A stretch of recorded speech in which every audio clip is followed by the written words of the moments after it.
আজকে আমরা মধু বিষয়ক কিছু বিষয় জানবো। আমাদের সাথে আছে যিনি কয়েক বছর যাবৎ মধু নিয়ে কাজ করে, জুবাইর ভাইয়ের সাথে। তো জুবাইর ভাই, আমরা হচ্ছে মধু খাই কিন্তু আসল নকল মধু চিনি না। তার থেকে বড় বিষয়, আমরা মধু যে খাচ্ছি, কেন খাচ্ছি, এইসব বিষয়ও জানি না। এই জন্য আমরা হচ্ছে মধু কেন খাবো, এই বিষয়টা আপনি পরিষ্কার করুন। জি, আপনাকে ধন্যবাদ। মধু হচ্ছে একটি প্রাকৃতিক শক্তির উৎস। মধু সম্পর্কে আল্লাহ সুবহানাহু ওয়া তাআলা কোরআনের ভিতরে বলেছেন, হুয়া শিফাউল লিন-নাস। মানুষের জন্য সকল রোগের প্রতিষেধক হচ্ছে মধু।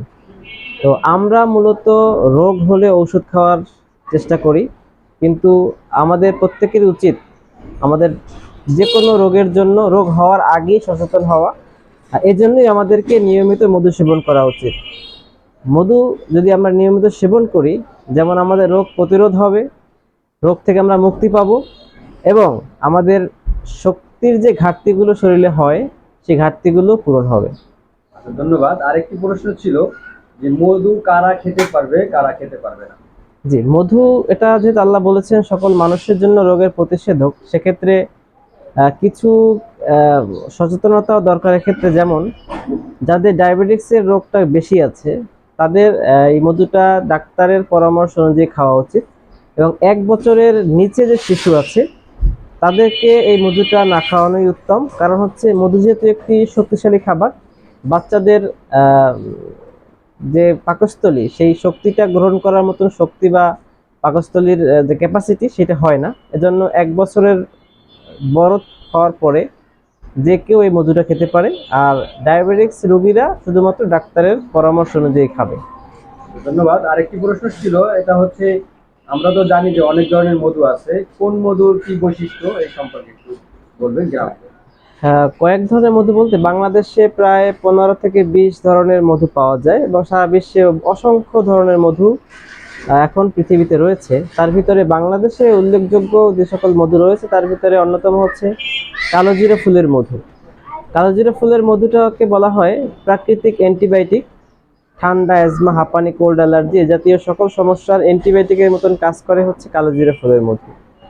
এছাড়া হচ্ছে লিচু ফুলের মধু। এটার স্বাদে শিশুরা অনেক ভালো মনে করে। শিশুদের জন্য এই লিচু ফুলের মধুটার স্বাদ কিছুটা লিচু ফুলের মতন, কালারটা কিছুটা হলদে অ্যাম্বার কালার বলে যেটাকে আর কি। আর কালোজিরা ফুলের মধুটার কালার কিছুটা কালো টাইপের হয়। সরিষা ফুলের মধু আছে, এটা হজমে সহায়তা করে, কিন্তু এটার একটা হালকা ঝাঁঝালো ভাব আছে।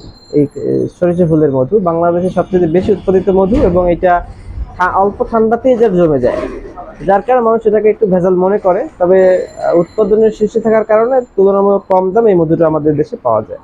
এছাড়াও রয়েছে সুন্দরবনের জঙ্গলের মধু। এটার কিছুটা পাতলা টাইপের হয় এবং এর উপরে একটা গাছ জমে। এছাড়া আছে ধনিয়া, তারপরে আছে হচ্ছে আপনার সুন্দরবনের খলিশা, গেওয়া, গরান, এরকম আরো অসংখ্য মধু বাংলাদেশে এখন তৈরি হচ্ছে। সজনে পাতার সজনে গাছের মধু, কুমড়ো ফুলের মধু, আনারসের মধু, মেহগনির মধু, অসংখ্য মধুই আমাদের দেশে এখন পাওয়া যাচ্ছে, যে মৌমাছি বক্সের মাধ্যমে চাষ করে এই মধুগুলো উৎপাদন হচ্ছে বাংলাদেশে। আচ্ছা, সবচেয়ে গুরুত্বপূর্ণ প্রশ্ন, মধু কেনার আগে অনেকেই অনেক রকম সন্দেহ থাকে যে আসলে আমি আসল মধু পাবো কিনা। তো এই মধু কিনে অনেকেই প্রতারিত হচ্ছে। তো মধু চেনার উপায়, সেক্ষেত্রে মধু কেনার আগে কিভাবে মধুটা চিনবে যে এই মধুটা ভালো? তো জি, এটা সুন্দর প্রশ্ন করেছেন। আসলে আমরা বা মধু কেনার আগে যে প্রশ্নটা করি যে ভাই মধু কি খাঁটি না ভেজাল, আরে ভাই, যে ভেজাল বিক্রি করে সে কি আপনাকে বলবে যে মধুটা ভেজাল? কখনোই বলবে না। তা আপনাকে জানতে হবে কি ধরনের প্রশ্ন আমাদের করা উচিত। মধু সম্পর্কে জানা উচিত যে মধু বিক্রি করতেছে সে আসলে মধু সম্পর্কে জানে কিনা। এরপরে সে কতদিন ধরে মধু নিয়ে কাজ করে, সে কি আদৌ মধু নিয়ে কাজ করে নাকি সে পার্ট টাইম কাজ করে, মধু সম্পর্কে তার আইডিয়া কেমন, এই বিষয়গুলো যদি আমরা জানি, সেক্ষেত্রে দেখা যাবে যে মধু আমরা কেনার আগে আমরা যদি দেখি যে মধুটা স্বচ্ছ কিনা। স্বচ্ছ কখনো মধু হয় না। এই যে আমাদের কাছে একটা মধু আছে, এটা লিচু ফুলের মধু, স্বচ্ছ না, কিন্তু এটা হালকা ঘোলাটে থাকবে, উপরে হালকা বুদবুদ থাকবে। এটা হচ্ছে প্রাকৃতিক বৈশিষ্ট্য, মধুর ন্যাচারাল বৈশিষ্ট্য। এখন আপনি মনে করেন মধু কিনবেন স্বচ্ছ, খেতে চকলেটের মতন লাগবে, এই মধুটা একদমই ভেজাল। বাংলাদেশের অধিকাংশ ফার্মেসি, বিভিন্ন সুপার শপ এই টাইপের মধু দেখা যায়। এবং বহুল আলোচিত একটি ভেজাল মধু বাংলাদেশে রয়েছে, যেটা হচ্ছে পদ্ম ফুলের মধু। এই মধুটা একদমই ভেজাল। পদ্ম ফুলে কোনোই মধু হয় না। যারা বিক্রি করে পদ্ম ফুলের মধু বলে, এরা শতভাগ না, 1000% যদি বলেন যে ভেজাল, 1000% সত্য যেটা ভেজাল। কাজেই আমাদেরকে জানতে হবে যে মধুটার বৈশিষ্ট্য কি, কোন মধুর কি বৈশিষ্ট্য, কোন মধুর স্বাদ কেমন, কোন মধুর কালার কেমন। এই বিষয়গুলো যদি আমরা জানতে পারি, তাহলে মধু কেনাটা আমাদের জন্য সহজ হবে। আর এখন তো জানতে গবেষক হওয়ার প্রয়োজন হয় না। এখন যেহেতু টেকনোলজির যুগ, আপনি টেকনোলজি ব্যবহার করে যে কোনো মধু সম্পর্কে আইডিয়া নিতে পারবেন কোন মধুর কেমন বৈশিষ্ট্য। আচ্ছা, ধন্যবাদ, অনেক বড় প্রশ্ন দিয়েছেন। আচ্ছা, সামনে যেহেতু শীত আসতেছে, এখন মধু কেন আমরা খাবো, এর গুরুত্বটা কত বেশি? আসলে মধু শীত কিংবা গরমের জন্য এটা কোনো ফ্যাক্ট না। যেহেতু মধু হচ্ছে রোগ প্রতিরোধ, প্রতিষেধক।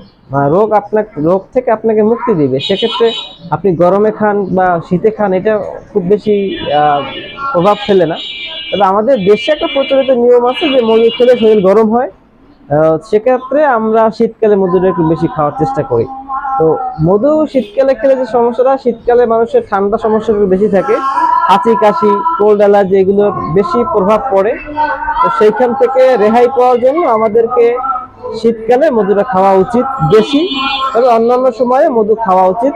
শুধু শীতকালে মধু খেতে হবে বিষয়টা এমন না। সকল সময় 12 মাস আমাদের ঘরে, আমাদের প্রত্যেক ফ্যামিলি সদস্যদের জন্য নিয়মিত মধু সেবন করা দরকার। ধন্যবাদ, অনেকগুলো আমরা তথ্য জানতে পারছি মধু সম্পর্কে। সবাই আশা করি হচ্ছে এই তথ্যগুলো কাজে লাগিয়ে মধু কিনবেন, মধু কেনার আগে সচেতন হবেন, মধু সম্পর্কে বেশি বেশি জানবেন। আরো যদি হচ্ছে জানতে চান, আমাদের সাথে যোগাযোগ করতে পারেন। ডিসক্রিপশনে নম্বর থাকবে, আমাদের পেজ থাকবে, পেজে মেসেজ দিতে পারেন অথবা হোয়াটসঅ্যাপে মেসেজ দিতে পারেন। ধন্যবাদ জুবাইর ভাই, আপনাকে অসংখ্য ধন্যবাদ। গ্রাহককে অনেক সুন্দর সুন্দর তথ্য দিয়ে সহযোগিতা করছেন। অসংখ্য ধন্যবাদ। জি, আপনাকেও ধন্যবাদ।